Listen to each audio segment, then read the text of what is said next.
ഇറാന്റെ പരമോന്നത നേതാവ് അയത്തുള്ള അലി ഖമനേയിയുടെ വിലാപയാത്ര ഇറാനിൽ നടക്കുമ്പോൾ അവിടെ യുഎസിന്റെ ബോംബ് മഴ കൂടി മറുസൈഡിൽ നടക്കുന്നു. 80 സൈനിക കേന്ദ്രങ്ങൾ തകർത്ത് തരിപ്പണമാക്കിയിരിക്കുകയാണ് അമേരിക്ക. ഖമേനിയുടെ സംസ്കാര ചടങ്ങുകൾ കഴിയുന്നതുവരെ ഒരു ഇടവേള എടുക്കുന്നു എന്ന് പറഞ്ഞ അമേരിക്കയാണ് ഇപ്പോൾ ഇത്തരത്തിൽ കടുത്ത നടപടികളിലേക്ക് കടന്നിരിക്കുന്നത്.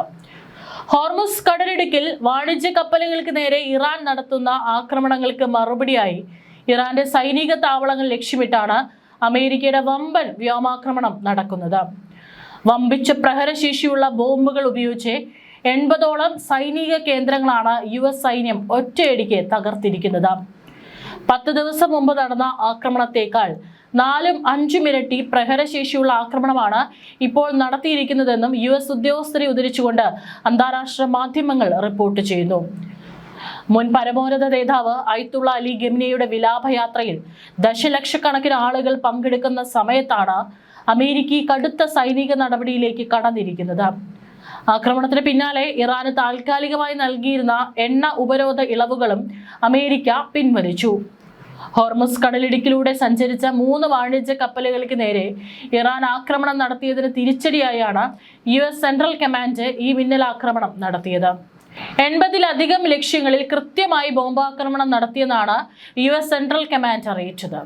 കടലിടുക്കിന് സമീപമുള്ള ഇറാനിയൻ വ്യോമ പ്രതിരോധ സംവിധാനങ്ങൾ, കമാൻഡ് ആൻഡ് കൺട്രോൾ ശൃംഖലകൾ, തീരദേശ റഡാർ സൈറ്റുകൾ, മിസൈൽ ശേഷി, കൂടാതെ ഇറാനിയൻ സൈന്യത്തിന്റെ 60ഓളം ചെറിയ ബോട്ടുകൾ എന്നിവയെ ലക്ഷ്യമിട്ടെന്നും US സേന അറിയിച്ചു. ഇറാന്റെ വ്യോമ പ്രതിരോധ സംവിധാനങ്ങൾ, ഉപരിതലത്തിൽ നിന്ന് വിക്ഷേപിക്കാവുന്ന മിസൈൽ താവളങ്ങൾ, തീരദേശ റഡാറുകൾ, ആന്റി ഷിപ്പ് ക്രൂയിസ് മിസൈൽ കേന്ദ്രങ്ങൾ, ഡ്രോൺ വിക്ഷേപണ താവളങ്ങൾ എന്നിവയ്ക്ക് പുറമെ റവല്യൂഷണറി ഗാർഡിന്റെ 60ഓളം ചെറിയ പട്രോളിംഗ് ബോട്ടുകളും തകർത്തതായി അമേരിക്കൻ സൈന്യം അറിയിച്ചു.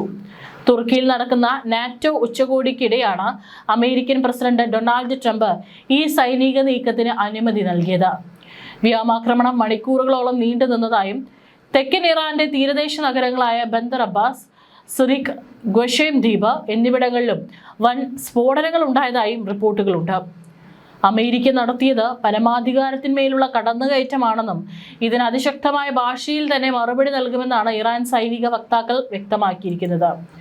ഹോർമുസ് കടലിടുക്കിന്റെ നിയന്ത്രണത്തിൽ വിദേശ ശക്തികളുടെ ഒരു ഇടപെടലും അനുവദിക്കില്ലെന്നും ഇറാൻ ഖത്തം അൽ അൻബിയ സെൻട്രൽ ഹെഡ്ക്വാർട്ടേഴ്സ് മുന്നറിയിപ്പ് നൽകി.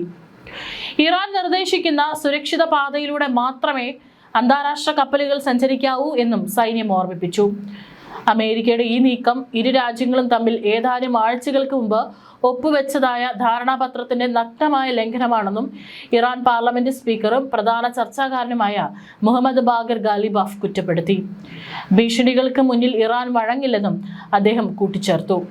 അമേരിക്കയുടെ പുതിയ ആക്രമണത്തിന്റെ പശ്ചാത്തലത്തിൽ മുൻ പരമോന്നത നേതാവ് അലി ഖമനേയിയുടെ സംസ്കാര ചടങ്ങുകൾക്കായി ഇറാനിലെ നജാഫിലായിരുന്ന ഇറാൻ പ്രസിഡന്റ് മസൂദ് പെസഷ്കിയാൻ യാത്ര പകുതിക്ക് വെച്ച് ഉപേക്ഷിച്ച് ടെഹ്റാനിലേക്ക് മടങ്ങി. ഖമേനിയുടെയും കുടുംബാംഗങ്ങളുടെയും ഭൗതിക ശരീരങ്ങൾ നജാഫിൽ നിന്നും കർബല വഴി ജൂലൈ 9 ഇറാനിലെ മഷ്ഹദിൽ എത്തിച്ചാണ് സംസ്കരിക്കുന്നത്. എന്നാൽ ഖമേനിയുടെ മരണശേഷം പുതിയ പരമോന്നത നേതാവായി പ്രഖ്യാപിക്കപ്പെട്ട മകൻ അയത്തുള്ള മൊജ്തബ ഖമേനി ഇതുവരെ പൊതുവേദികളിൽ പ്രത്യക്ഷപ്പെട്ടിട്ടില്ല. ഫെബ്രുവരിയിൽ അച്ഛൻ കൊല്ലപ്പെട്ട ആക്രമണത്തിൽ മൊജ്തബയ്ക്ക് പരിക്കേറ്റിരുന്നു. ഇനി ഒരു പൊതുവേദിയിൽ പ്രത്യക്ഷപ്പെട്ട് കഴിഞ്ഞാൽ താനും കൊല്ലപ്പെടുമെന്നുള്ള ഒരു ഭയമാണ്, അല്ലെങ്കിൽ ആ ഒരു സുരക്ഷയാണ് ഇപ്പോൾ ഇറാൻ പുതിയ പരമോന്നത നേതാവിനെ നൽകുന്നത്. അതേസമയം തന്നെ ഇറാനും തിരിച്ചടി തുടരുന്നുണ്ട്. US ഇറാനിൽ നടത്തിയ ആക്രമണത്തിന് പിന്നാലെ ബഹ്റൈനിലും കുവൈറ്റിലുമുള്ള US കേന്ദ്രങ്ങളെ ലക്ഷ്യമിട്ടും ഇറാന്റെ പ്രത്യാക്രമണം നടക്കുന്നുണ്ട്. മിസൈൽ, ഡ്രോൺ ആക്രമണങ്ങൾ പ്രതിരോധിച്ചതായി കുവൈറ്റ് അറിയിച്ചു. നിലവിൽ വ്യോമ പ്രതിരോധ സംവിധാനങ്ങൾ ശത്രുതാപരമായ മിസൈൽ, ഡ്രോൺ ആക്രമണങ്ങളെ നേരിടുകയാണ്. സ്ഫോടന ശബ്ദങ്ങൾ കേൾക്കുന്നത് വ്യോമ പ്രതിരോധ സംവിധാനങ്ങൾ ആക്രമണങ്ങളെ തടയുന്നതിന്റെ ഫലമായിട്ടാണ്. ബന്ധപ്പെട്ട അധികാരികൾ പുറപ്പെടുവിച്ച സുരക്ഷാ നിർദ്ദേശങ്ങൾ എല്ലാവരും പാലിക്കണമെന്ന് അഭ്യർത്ഥിക്കുന്നു എന്നാണ് കുവൈറ്റ് സൈനിക ജനറൽ സ്റ്റാഫ് അറിയിച്ചിരിക്കുന്നത്. ടെഹ്റാനിൽ നടന്ന അയത്തുള്ള അലി ഖമനേയിയുടെ ശവസംസ്കാര ചടങ്ങിൽ നിരവധി രാജ്യത്തു നിന്നുള്ള പ്രതിനിധികൾ എത്തുന്നുണ്ട്. ഇതിനിടയിലാണ് അവിടെ ഇത്തരത്തിലൊരു ബോംബാക്രമണം അമേരിക്ക നടത്തിക്കൊണ്ടിരിക്കുന്നത്.